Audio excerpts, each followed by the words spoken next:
They RTV app వార్తల్ని క్షణాల్లో చదివే అవకాశం ఉంటుంది. ఒక న్యూస్ పేపర్, ఒక టెలివిజన్ ఛానల్ మీ చేతుల్లో ఎప్పుడూ ఉంటాయి. మెదక్ పార్లమెంట్ ఎలక్షన్ సంబంధించి 3 పార్టీలు పోటీలో ఉన్నప్పటికీ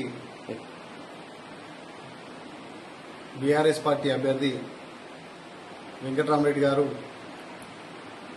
విద్యావేత్త, మాజీ కలెక్టర్, అన్ని విషయాల మీద, ప్రజా సమస్యల మీద అవగాహన ఉన్నటువంటి గొప్ప వ్యక్తి.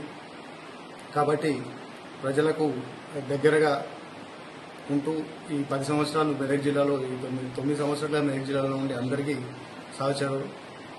కాబట్టి అందరికీ పరిచయాలతోటి మన పార్టీకి ఉన్న మెదక్ జిల్లాలో బీఆర్ఎస్ పార్టీ వేల సంఖ్యలో కార్యకర్తలు ఉన్నారు. మంచి గుర్తింపున్న నాయకుడు వెంకటరామరెడ్డి గారు అభ్యర్థి అయినందున మంచి మెజార్టీ, ఇంతకుముందు కొత్త ప్రభాకర్ రెడ్డి గారి కొత్తగా వచ్చి 5 లక్షల మెజార్టీతో ఇట్లా గెలిచిందో, వెంకటరామరెడ్డి గారు కూడా అంతకంటే మంచి మెజార్టీతోటి జిల్లా ప్రజలు గెలిపించుకుంటారు. మేమందరం కూడా వెంకటరామరెడ్డి గారి గెలుపు కోసం కృషి చేస్తాం. ఈ కాంగ్రెస్, బీజేపీలు అనేది ఎవరి సెకండ్ అనేది కొట్లాటలే ఉన్నారు తప్ప వాళ్ళు గెలుపు దరిదాపులకు లేరు, వాళ్ళు దరిదాపులకు కూడా రారు అని నేను తెలియజేస్తున్నాను. మరిన్ని వీడియోస్ కోసం ఛానల్ ని సబ్స్క్రైబ్ చేయండి. లేటెస్ట్ అప్డేట్స్ కోసం వాట్సాప్ ఛానల్ ని ఫాలో చేయండి. అండ్ లింక్ డిస్క్రిప్షన్ లో ఉంది.